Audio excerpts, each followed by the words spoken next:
अस्सलामुअलैकुम जी, my name is सदरा नईम, आपकी होस्ट। जैसा कि आप जानते हैं कि इस प्रोग्राम के थ्रू मैं आपकी मुलाकात कुछ ऐसे लोगों से करवाती हूँ, कुछ ऐसी पर्सनालिटीज के साथ करवाती हूँ जिनका ताल्लुक हम जैसे लोगों से ही होता है, लेकिन उनका काम उनकी पहचान बन जाता है और वो अपने काम से ही जाने जाते हैं। तो ऐसी ही एक पर्सनालिटी, ऐसे ही एक गेस्ट है मेरे साथ आज, जिनका ताल्लुक कराची से है। तो इससे पहले कि मैं आपको अपने गेस्ट से मिलवाऊं, this interview series is sponsored by Rehan foundation and institute of peace. आइए मुलाकात करते हैं जवाद हफीज से। कराची से हैं हमारे साथ और इनका ताल्लुक स्टॉक एक्सचेंज से रहा।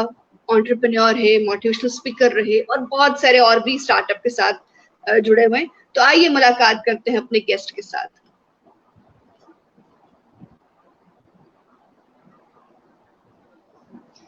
अस्सलाम वालेकुम जी, मैं पहले थोड़ा सा करेक्ट करवा दूं, मैं लाहौर से हूं, कराची से नहीं हूं। बाकी आपकी जो डिटेल है वो बिल्कुल ठीक है जो आपने दी हैं कि मैं स्टॉक मार्केट से रिलेटेड हूं और मोटिवेशन स्पीकर हूं और एंटरप्रेन्योर हूं, लेकिन मेरा ताल्लुक लाहौर से है, कराची से नहीं है। और मेरा थोड़ा सा इंट्रोडक्शन मैं आप लोगों को दे दूं।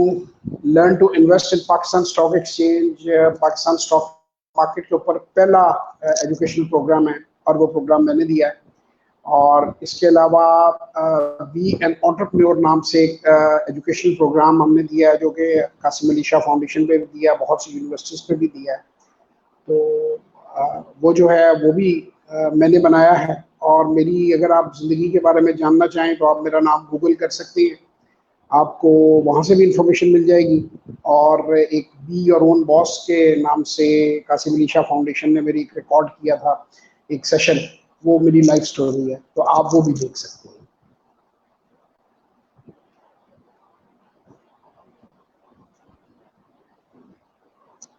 That's amazing. सर, अब हम शुरू करते हैं कि अगर सपोज ज़ाहिरी बात है, बहुत ज़रूरी होता है कि जब हम सेशन को शुरू करें तो हमारे ऑडियंस जो है वो आपसे आपके बारे में जाने कि कहाँ से थे और क्यों।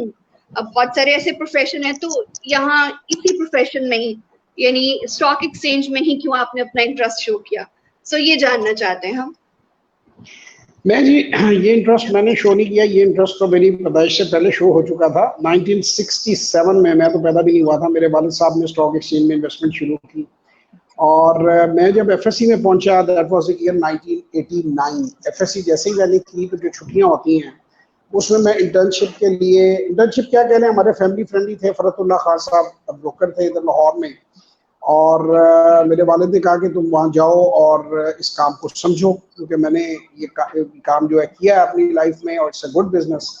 तो फिर मैं उनके पास गया और मैंने कोई 2-3 महीने वहाँ पे, it's very kind of him, उन्होंने मुझे बिल्कुल अपने बेटे की तरह सिखाया, समझाया। उसके बाद आई नेवर लुक बैक और ये सिलसिला चलता रहा। फिर 1992 में मैं इसके साथ पैरेलल इंडस्ट्री में भी आ गया। फिर मैंने अपनी इंजीनियरिंग की जैसी डिग्री मुकम्मल की, उसमें उसके साथ मशीनरी के बिजनेस में भी आ गए और मैंने बहुत सारे दूसरे बिजनेसेस किए। और अल्लाह का शुक्र है कि किसी बिजनेस में भी मैं नाकाम नहीं हुआ, मेरे सारे वेंचर्स सक्सेसफुल थे। फिर ग्रेजुअली जो है ज़्यादा फोकस स्टॉक मार्केट की तरफ इस तरह आ गया कि मैं जब यंग था तो मेरा टारगेट था कि मैं 40 की एज पे रिटायर हो जाऊंगा, यानी उसके बाद मैं पैसिव इनकम के लिए रिलैक्स किस्म का काम करूंगा। तो अल्लाह ने वो टारगेट 35 पे पूरा करवा दिया। और ये जो स्टॉक मार्केट का काम है, इसमें आपको चेज नहीं चीज़ों को बहुत ज़्यादा करना पड़ता, आपको लेट नाइट काम नहीं करना पड़ता। आप एक दिन के वक्त जो एक नॉर्मल 9 to 5 वर्किंग आवर्स होते हैं, इसमें भी कम टाइम के साथ आप काम कर सकते हैं। जबकि उसके पैरेलल जो मैं टेक्सटाइल के बिजनेस में था, तो उसमें शिपमेंट्स आपकी बाज़ दफ़ा जब बिल्कुल आपकी डेडलाइंस आई होती हैं तो आपको रात को 10-10, 12-12 बजे भी फैक्ट्री में चेज करना पड़ता है। स्टाफ के इश्यूज काफ़ी होते हैं। पैसा नो डाउट उसमें बहुत है, उस काम में बहुत पैसा है, लेकिन वो आप ये कह सकते हैं कि थोड़ा सा ज़ेन सूफियाना टाइप का था कि इस दुनिया में हम बड़े लिमिटेड टाइम के लिए हैं। और मुझे मेरे फादर ने ज़्यादा इंकरेज किया, उन्होंने कहा कि यार अपनी ज़िंदगी को रिलैक्स करो, इंजॉय करो, इसमें पैसे अच्छे बन जाते हैं, इज्जत से गुजारा हो जाता है। तो तुम जो हो ये इसी काम के ऊपर फोकस कर लो, टेक्सटाइल को हम जो है वो छोड़ देते हैं और मशीनरी को छोड़ देते हैं। तो फिर मैं फुली 2005 में मैंने ये फैसला किया, तकरीबन 15 साल हो गए हैं कि जिस पे मेन फोकस ये हमारा पुराना काम था, इसी पर मेन फोकस किया। फिर 2014 में मेरे वालिद साहब की डेथ हुई। वो मेरे मेंटोर भी थे, उस्ताद भी थे। मुझे कोई ज़रूरत नहीं थी ये प्रोग्राम देने की, learn to invest in Pakistan stock exchange में। मैं बड़ा आइसोलेशन में आराम से अपनी फैमिली के साथ अच्छा टाइम गुजार रहा था और अच्छा पैसे कमा रहा था। तो फिर उनकी मेमोरी में मैंने ये प्रोग्राम दिया कि जैसे उन्होंने मुझे सिखाया, मुझे मेरी लाइफ ईजी की, तो इस तरह जो यूथ है, जो लोग अब दुनिया के अंदर हैं, कि उनको उनके साथ मैं शेयर करूं जो मुझे आता है before I leave this world. तो इस तरह से ये learn to invest in Pakistan stock exchange चला। ये जब पैरेलल चला तो फिर हमने फाउंडेशन के ऊपर जाके, कासिम अली शाह भाई ने, वो बड़ा उनकी मेहरबानी है, बड़ा रिकॉर्ड करती है, उन्होंने मुझे इनवाइट किया। वहाँ पे हमने इसका सेशंस किए काफ़ी सारे। जो मेरा पहला सेशन था वो 4.5 लाख से ज़्यादा दफ़ा देखा जा चुका है, और कासिम अली शाह फाउंडेशन की जो 1100 से ज़्यादा वीडियोज़ हैं उनमें नंबर 1 के ऊपर है, वो सबसे ज़्यादा हाईली व्यूड है। फिर वहाँ पे हमारी मीटिंग्स होती रही, तो फिर हमने ये सोचा कि यार एक और जो कन्वेंशनल बिजनेस है उस पर भी प्रोग्राम दिया जाए। तो फिर हमने एक प्रोग्राम बी एन एंटरप्रेन्योर, ये मैंने ही सारा तैयार किया था, शाह साहब ने और मैंने मिलकर ये प्रोग्राम दिया, और इसके 4 बैच सक्सेसफुली हम निकाल चुके हैं। तो अब फिर कोविड-19 आ गया, तो इनकी सब वीडियोस जो हैं वो वहाँ पे पड़ी हुई हैं। अब हम कोशिश कर रहे हैं कि ऑनलाइन एजुकेशन की तरफ आए। So this is the story till now. Sir, मेरा अगला सवाल आपसे ये कि आपने अपने पिछले जवाब में एक बड़ी इंटरेस्टिंग बात की जी, मेरा ताल्लुक थोड़ा सूफी तबीयत से था। तो अगर आप इस प्रोफेशन में ना आते तो मतलब क्या करते? कुछ लिखते या कुछ और रुझान होता? मेरा ख्याल है मैं लिखने और पढ़ने के दरमियान में कहीं होता, क्योंकि बुक्स मैंने बहुत पढ़ी हैं अपनी ज़िंदगी में। मेरा ख्याल है कि 2-3 हज़ार किताबें पढ़ी होंगी, बट सेफली 1000 प्लस हैं। मैंने काउंट नहीं की, ये गलती की। जितनी भी बिजनेस पर, एंटरप्रेन्योरशिप पर, सेल्फ हेल्प पर जो मशहूर किताबें हैं दुनिया की, वो तकरीबन मैंने जो पिछले 25-30 साल में लिखी गई हैं वो सारी पढ़ी हैं। कुछ पर्सनैलिटीज़ के ऊपर भी पढ़ी हैं। तो वो मैं फिर मेरा ख्याल है लिखने पढ़ने की तरफ ही तवज्जो देता। अभी भी मेरे पास जब टाइम होता है, ये छुट्टियां जब होती हैं या कोई ऐसा ईद का आ जाता है, तो आई प्रेफर रीडिंग। मेरी कोशिश होती है एक आधी किताब 1-2 दिन में ख़त्म कर दूँ। अच्छा, ये तो हो गई किताबत और मतलब रीडिंग की बातें। अब आपको एक सूफी तबीयत में होता है कि जी मेडिटेशन, कुछ कलाम ऐसा सुनना जो रब से अटैच हो जाना, रूह के अंदर उतरने वाली कुछ कोई ऐसी सिचुएशन। तो लेकिन कुछ ऐसी मतलब ऐसे ज़ौक हैं आपके? कवाली सुनी हो, कोई कलाम सुना हो? नहीं, कवालियाँ तो सर्टेनली नुसरत फ़तेह अली खान साहब मेरे फेवरेट सिंगर्स में से थे। उनकी कवालियाँ तकरीबन सारी ही हमने सुनी हैं। वो ख़ास तौर पे मैं समझता हूँ कि जो इंसान को बनाने का अल्लाह ताला का जो मकसद था दुनिया में, वो एक उनकी कवाली है, जैसे रब नू मनाना पहले यार नू मना, रब मन जाता यार नू मनाना औखा है। तो बात ये कि यार से मनाना, it doesn't mean one person को मनाना, इट मीन्स कि ह्यूमैनिटी, ह्यूमन बीइंग्स को, to live in the human beings and to give them comfort, और उनके साथ अच्छा सलूक करना, और उनके साथ हुस्न सलूक। वो बंदा आपका बॉस भी हो सकता है, वो बंदा आपका मुलाजिम भी हो सकता है, ड्राइवर भी हो सकता है। यानी इंसानियत जो है मेरे नज़दीक, अगर आप लोगों के लिए कुछ अच्छा नहीं कर रहे तो आप किसी भी पाथ पर हैं, आप रिलीजन के पाथ पर नहीं है, क्योंकि रिलीजन हमेशा ये कहता है कि मासेस को फायदा पहुंचाएं। मेरे नज़दीक सूफीज़म की डेफिनेशन ये है। अच्छा, ये मैंने इतना ज़्यादा जो डेडिकेशन, डिवोशन से ये काम क्यों शुरू किया, ये बी एन एंटरप्रेन्योर का और learn to invest in PSX का, ये मुझे अभी बल्कि कल ही मेरे एक बड़े करीबी दोस्त हैं, उन्होंने मुझे कहा कि इसको डिफाइन करें अपने प्रोग्राम को, कि व्हाट दिस प्रोग्राम इज। तो मैंने उनको कहा कि बाबा फरीद के वर्ड्स में मैं डिफाइन करूंगा कि 5 रुकन इस्लाम दे 6वां फरीदा टुक, 5 रुकन इस्लाम दे 6वां फरीदा टुक, जे ना लभे 6वां ते पंजे जांदे बुक।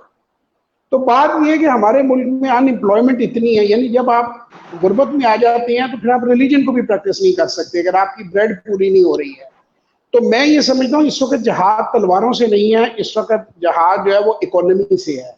आपने अपने मुल्क की इकोनॉमी को बेहतर करना है, आपने अपने माँ बाप को, पेरेंट्स की खिदमत करनी है, आपने अपने आप को एस्टैब्लिश करना है। मेरे नज़दीक इस वक्त ये जहाद जो है प्रिविलेज सर्कमस्टांसेस में बड़ा जहाद है। और ख़ास तौर पे हमारा जो यूथ है उसको इस तरफ आना चाहिए, सोचना चाहिए। लोगों के वालिदैन बूढ़े हो गए हैं बट स्टिल वो एक्सपेक्ट करते हैं कि सब कुछ अब्बा जी कमा के दें। और हमारे मुकाबले में अगर आप यूरोप अमेरिका में देखें तो टीनेजर्स भी कुछ ना कुछ कर रहे हैं।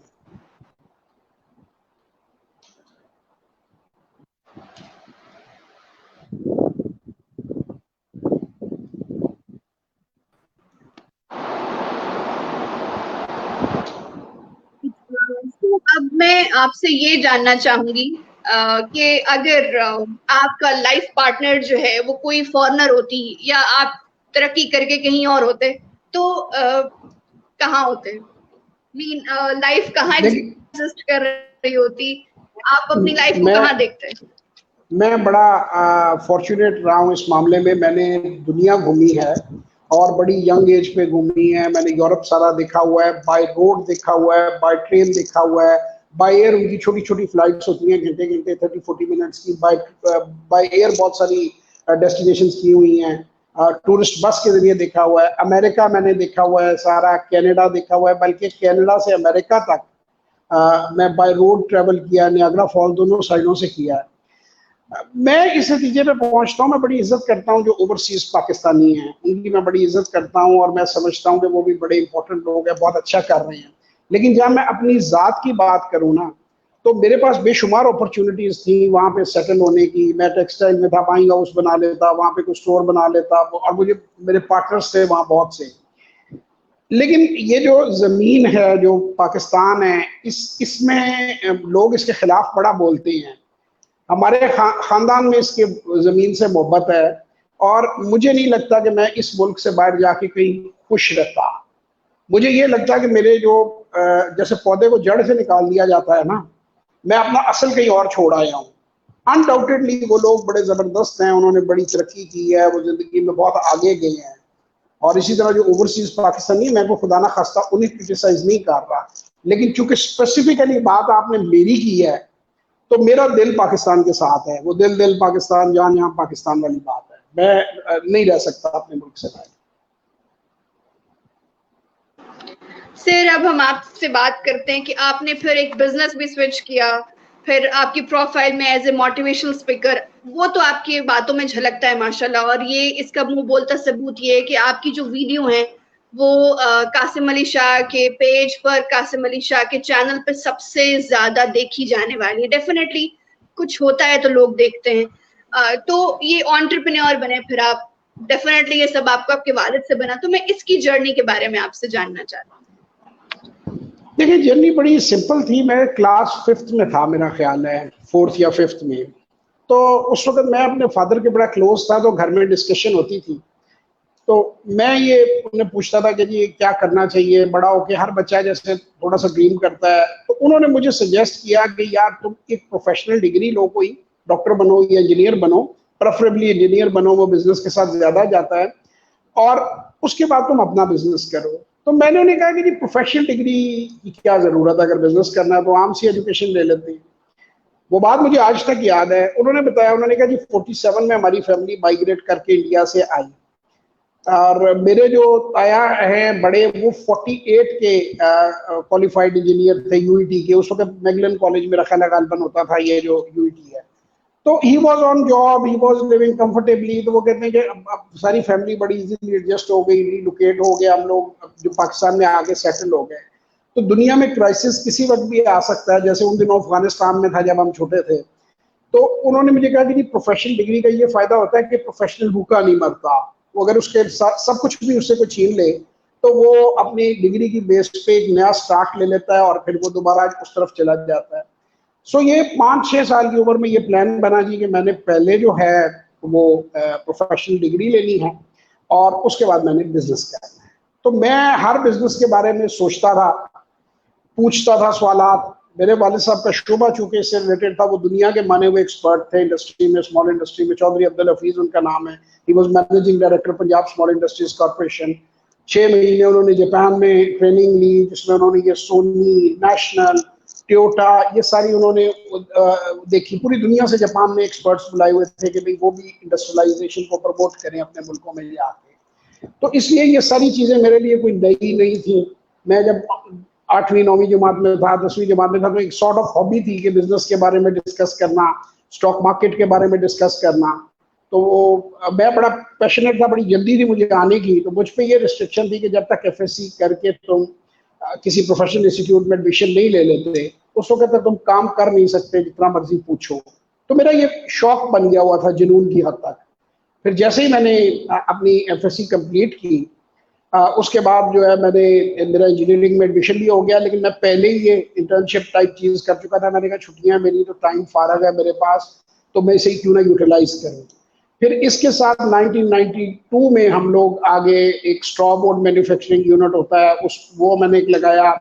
फिर मैंने मशीनरी, पाकिस्तान की जो मशीनरी बनती है अफ्रीका के लिए, उसमें कुछ काम किया। फिर उसके बाद हमने नीटिंग का यूनिट लगाया, सर्कुलर नीटिंग मशीन्स। फिर मैंने बड़ी बड़ी फैक्ट्रियां टर्न की बेसिस पे लगा लगा के बेची। इंजीनियरिंग सर्विसेज मैंने लोगों को प्रोवाइड की, क्योंकि मुझे शौक था, पैसे भी बन जाते थे। तो मैंने फिर बिजनेस से लोगों को लगवा के देने शुरू कर दिए। फिर पाकिस्तान में मशीनरी जो है, ये चाइना की जो निटिंग मशीनें हैं, ये इंट्रोड्यूस ही मैंने करवाई। LYK निटिंग मशीन के नाम से थी, फीलोंग टेक्सटाइल मशीनरी कंपनी चाइना। वो एक जॉइंट वेंचर था 3 मुल्कों का। हांगकांग, वो तो चाइना में ही है, आप उस वक्त नहीं था। हांगकांग, चाइना और जापान से बहुत सारे पार्ट्स मिला के तो एक लो कॉस्ट पे उन्होंने अच्छी मशीन बनाई। वो मैंने पाकिस्तान में काफी लोगों को लगवा के दी, डेंटिंग का बिजनेस किया। तो बड़ा एक रिच प्रोफाइल है। फिर 2000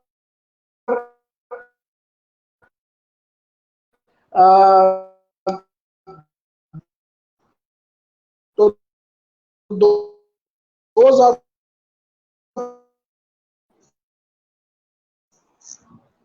2002 से लेकर 14 तक 12 साल में इंडस्ट्रियल कंसल्टेंसी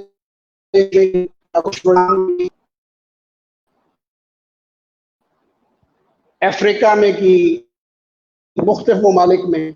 तो उसको भी मैंने बड़ा इंजॉय किया और बड़े सीनियर कंसल्टेंट्स के साथ काम किया। तो बड़ा अच्छा सफर रहा जी। मैं मतलब पैशन और प्रोफेशन एक था, तो मुझे कोई दिक्कत नहीं हुई, अल्लाह का शुक्र है।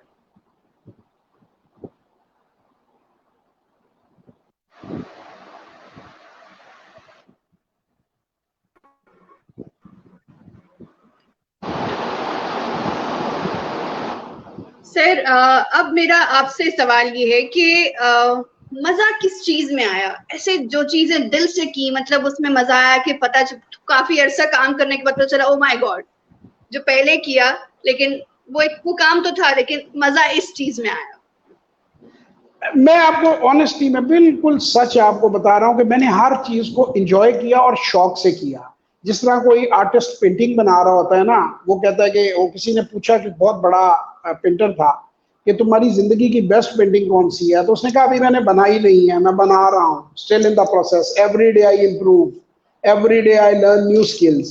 तो शुरू जो हुए, ये जरूर है कि जब पीछे मुड़ के देखते हैं तो उस जमाने में बहुत सी ज्यादा गलतियां, इंसान है वो कभी मैट्रिक में होता है, तो कभी MA में होता है, और कभी PhD में होता है, और टाइम के साथ सीखता है। अगर आप मैं वापस जाके करूं तो शायद ज्यादा बेहतर तरीके से वो चीजें करूं। लेकिन मैंने उस सारे प्रोसेस को बड़ा एंजॉय किया, बड़े शौक से किया। ये नहीं कि पैसे कमाने के लिए, इंडस्ट्री है तो इंडस्ट्री में मशीन को समझा, तो उसको कैसे ऑप्टिमाइज किया जा सकता है प्रॉफिट को, उसकी हर डिटेल में गया। पाकिस्तान में कहाँ कहाँ पैरेलल मशीनें लगी हुई हैं, बड़ी बड़ी दूर जाके फैक्ट्रियों में मैंने वो मशीनें देखी, उनके ऑपरेशन समझे कि किस तरह बेहतरीन मशीन को कैसे हासिल किया जा सकता है, कॉस्ट कटिंग कैसे की जा सकती है। तो ये एंटरप्रेन्योरशिप में होते हैं दो स्टेप्स होते हैं, एक स्टार्टअप, एक स्केल अप, फिर आगे तो बहुत सारे स्टेप्स होते हैं। तो मैंने बहुत सारे लोगों को स्टार्टअप में हेल्प की, स्केल अप में हेल्प की, उनका बिजनेस बढ़ाने में हेल्प की, उनके सिस्टम जो है अकाउंटिंग के बनाने में हेल्प की, और उसको मैंने इंजॉय किया। मुझे बड़ी खुशी मिलती थी कि जिस तरह एक मैंने बताया ना, जैसा पेंटर को या किसी आर्टिस्ट को मजा आता है ना अपनी तख्लीक का, तो I really enjoyed the process. आज तक अल्लाह का शुक्र है। फिर ये 2014 से पहले मैंने कभी पब्लिक स्पीकिंग में आने का नहीं सोचा था। मुझे मेरे दोस्त यूनिवर्सिटी के कॉलेज के दिनों से कहते थे कि you are a very good speaker and you must go and speak somewhere. तो मैं कहता था ये भी को काम है करने का, छोड़ो यार, ऐसे जाके लोगों में बोलना शुरू कर दो। फिर अल्लाह इस तरफ ले आया, तो मैंने इसको बहुत एंजॉय किया। 2018 में फाउंडेशन पे मेरा ख्याल है 25-30 के करीब सेशन हुए हैं, हर महीने एक दो सेशन वहाँ पे मैं करता रहा हूँ। फिर मुझे PSX वालों ने ऑफिशियल स्पीकर अपना बनाया, Lahore college for women university में हम गए, PNY ट्रेनिंग्स वालों ने मेरे साथ वर्कशॉप दी, फिर टाउनशिप कम्युनिटी कॉलेज में की, फिर प्यास Pakistan institute of engineering and applied sciences Islamabad में, वहाँ पे मैंने बहुत सी क्लासें दी, इस तरह के लाइव सेशंस दिए।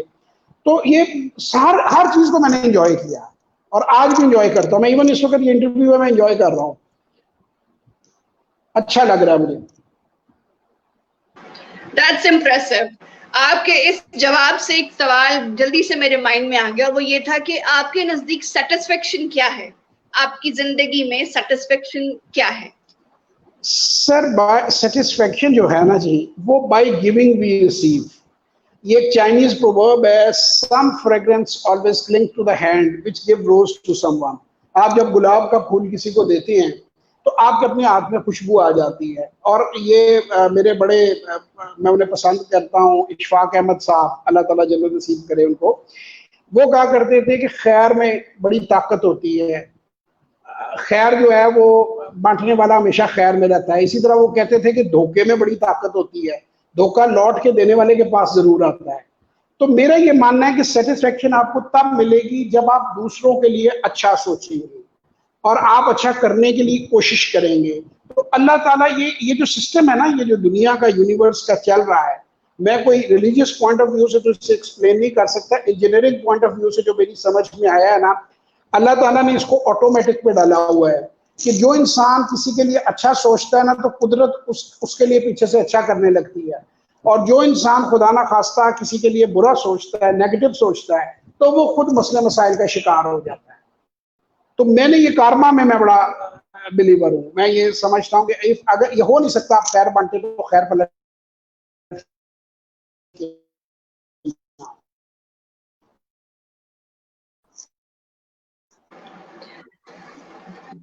सर, आपकी तरबियत में, आपके बात करने के अंदाज से, आपकी अचीवमेंट से, आपकी स्ट्रगल से, आपकी पर्सनालिटी में रिफ्लेक्शन आता है मोहम्मद अब्दुल हफीज साहब का।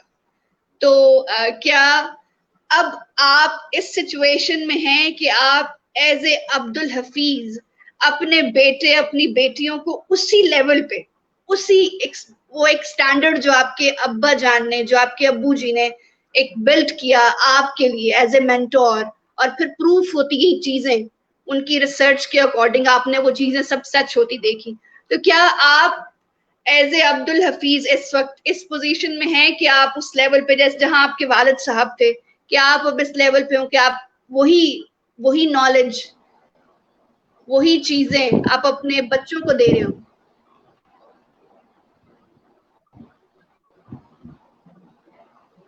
आपको मेरा पूरा सवाल समझ आया?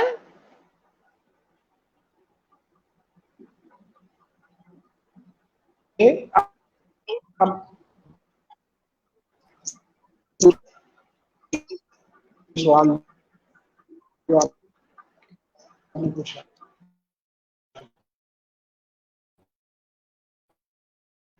सर मैंने कहा कि आप एज ए अब्दुल हफीज इस वक्त, इस मतलब आपका नाम तो है जवाद हफीज, तो आप अपने आप को समझते हैं कि इस वक्त आप अब्दुल हफीज हैं, जैसे उन्होंने आपको ट्रेन किया, आप अपनी नेक्स्ट जनरेशन को वैसे ही ट्रेन करेंगे, या अभी आप समझते हैं कि नहीं, मैं अपने वालिद के उस लेवल तक नहीं पहुंचा?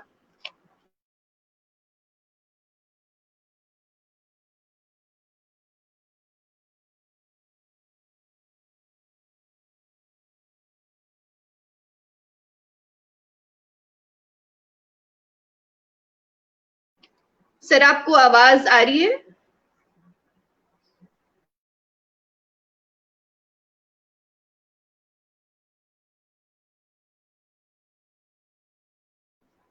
सर आपकी वीडियो स्टक हो गई है और मैं आपकी आवाज सुन भी नहीं पा रही हूँ।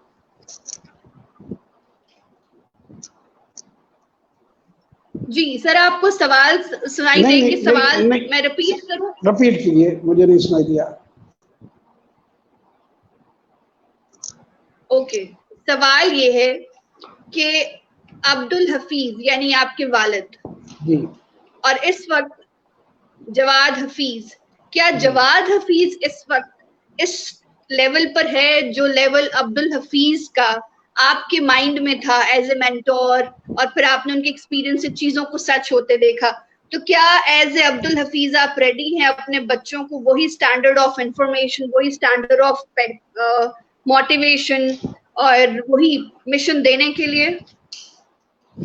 देखें, बात यह है कि तैयार भी हूँ, दे भी रहा हूँ, लेकिन मुर्शिद जो होता है ना, उसके मुकाम पे कभी भी उसका फॉलोअर नहीं पहुंचता। मैं नहीं समझता कि मैं ऐसी जसारत कहीं कर सकता हूँ कभी जिंदगी में कि मैं ये कहूँ कि मुझे उनसे ज्यादा आ गया। मैं आज जो भी जिंदगी में हूँ, अल्लाह की मेहरबानी के बाद सिर्फ और सिर्फ अपनी वालिद की दुआओं की वजह से, उनकी गाइडेंस की वजह से। मैं एक यहाँ पे मैसेज आप लोगों को देना चाहूँगा। मैं अपने आप को समझता हूँ कि I am a person of very limited abilities, लेकिन मेरे में एक खूबी रही है, मैंने अपने दोनों वालिदैन की बहुत दुआएं ली हैं और मैं हमेशा उनका ओबीडियंट रहा हूँ। कभी मैंने अपने वालिदैन के साथ कोई, जैसे कहते हैं, मिसबिहेव नहीं किया, या कभी कोई ऐसा वाकया नहीं हुआ जिंदगी में हमारे साथ। बल्कि इनफैक्ट मैं आपको एक बात यहाँ पे बताऊँ, और मैं ये सिर्फ इसलिए नहीं बता रहा कि मैं अपने लिए बता रहा हूँ, मैं इसलिए बता रहा हूँ कि यूथ को इंस्पिरेशन देने की, ये चीजें समझने की बड़ी जरूरत है। मैंने पूरी जिंदगी अपने वालिद साहब को कभी महफिल में जूते नहीं पहनने दिए थे कि अगर जिस तरह ये कोई फौत हो जाता है तो हम वहां जाते हैं या मस्जिद में जाते हैं, तो वो मुझे थोड़ा सा नाराज होते थे कि यार तुम इतने ग्रो अप कर गए हो, तुम्हारे बच्चे हैं, अच्छा बना तुम्हारा स्टेटस है, तो तुम क्या करते हो? तो मैं उन्हें ये कहता था कि ये अल्लाह का फजल समेटता हूँ कि जब इंसान मुझे अच्छा नहीं लगता कि मेरे वालिद झुककर अपना जूता बंद करें जब उनका जवान बेटा साथ अकड़ के खड़ा हो। तो ये मुझे लगता है ये सादत अल्लाह ने मुझे दी हुई। तो मैं आपको सबको ये बात पूरी गारंटी से कह सकता हूँ, एक चीज जिसमें से इंसान गुजरा होता है, कि जो इंसान अपने वालिदैन की खिदमत करता है, उनकी इज्जत करता है, वो किसी मैदान में मार नहीं खाता। सक्सेस की जो सबसे बड़ी डेफिनेशन है, और सक्सेस की मैं कहूंगा कि जो एक्सट्रीम फॉर्म है, वो आपकी पेरेंट्स की खिदमत करने से आपको हासिल होती है। और ये मैं कोई लफाजी में नहीं कह रहा, ये मैं वो कह रहा हूं जो मैंने खुद किया है।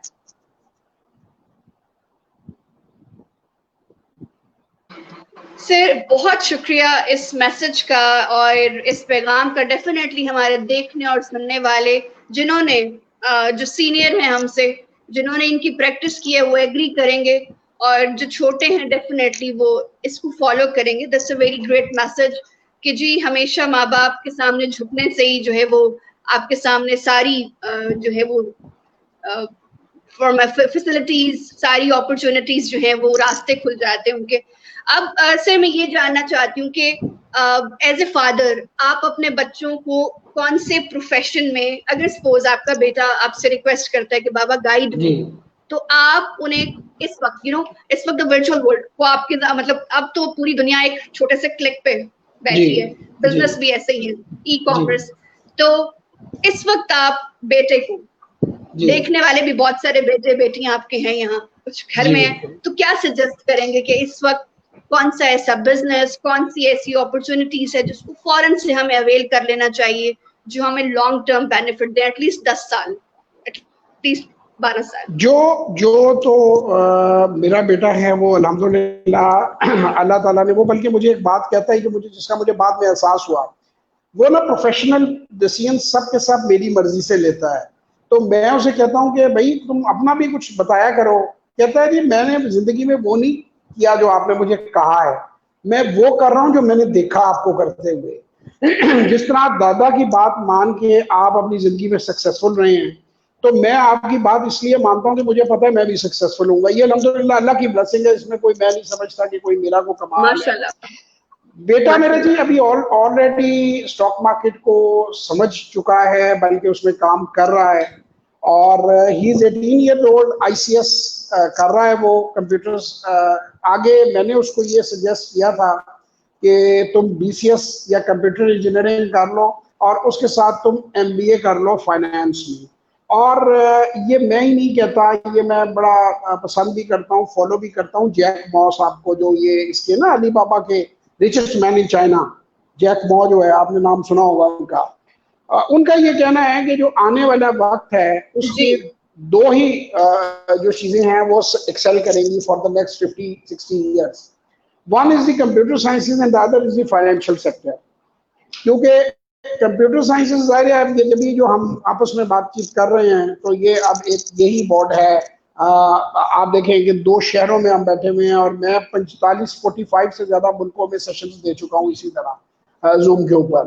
तो ये एक हाँ जी, और उधर से इन्वेस्टमेंट भी आई है PSX में. पाकिस्तानियों ने अकाउंट खोले हैं जो ओवरसीज हैं, और यूरोप, अमेरिका, हर मुल्क से मुझे बड़ी खुशी हुई है कि पाकिस्तान में पैसा फॉरेन एक्सचेंज आया है. तो एक तो ये कंप्यूटर साइंसेज है, इसको समझना चाहिए और इसको आप किस तरह अपने बिजनेस में अप्लाई कर सकते हैं. तो ये it's a very good business है. यही बिजनेस प्लान मैंने उसके लिए दिया है. और सेकंड जो स्टॉक मार्केट है ये बड़ी आसान चीज है जी. 1-2 लाख रुपए से भी आप एक फर्टिलाइजर फैक्ट्री में पार्टनर बन सकते हैं. एक जो ऑयल एक्सप्लोरेशन की कंपनी है उसमें हिस्सेदार बन सकते हैं. गाड़ियां बनाने की कंपनी में, जो आपको अच्छी लगे उसमें आप. तो ये मैं समझता हूँ हर आदमी को करना चाहिए जिसके पास 1 लाख या उससे ज्यादा सेविंग्स हैं. उसको ये काम करना चाहिए. फिर उसको वो करे 2-4 महीने करे, फिर ये फैसला करे कि उसने इसको किस लेवल पे लेके जाना है. यानी 1-2 लाख पे रखना है या फिर इसको उसने करोड़ों पर ले जाना है. एक बड़ी सेविंग बनानी है आपने. तो मैं ये 2 शोबे रिकमेंड करूंगा यूथ को. बहुत शुक्रिया सर. और डेफिनेटली मेरे साथ साथ बाकी देखने वाले भी जानते हैं कि इस एडवाइस की कितनी वर्थ है और ये कितनी प्राइसलेस इसकी जो है वो एक वे है.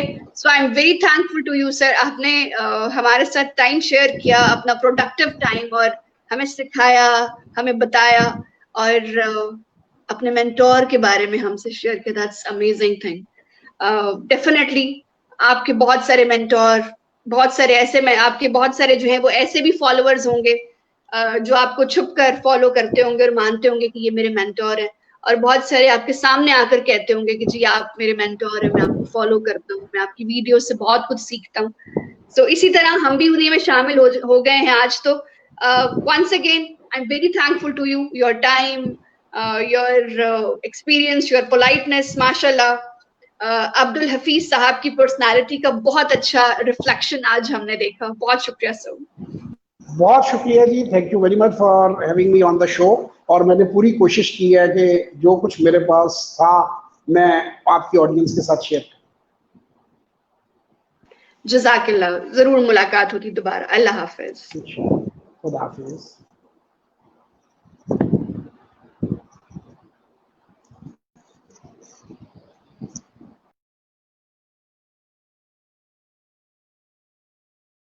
Everyone, thank you for watching this show and showing your interest through messages, comments and emojis. In the end, this interview series is sponsored by Rehan Foundation and Institute of Peace. आज हमारे साथ हमारे guest है जवाद हफीज साहब. बहुत अच्छा experience था उनका और हमने उनके एक्सपीरियंस से बहुत कुछ सीखा. इंशाल्लाह बहुत जल्द मुलाकात होती है एक और गेस्ट के साथ. अपना बहुत सारा ख्याल रखें. अल्लाह हाफिज.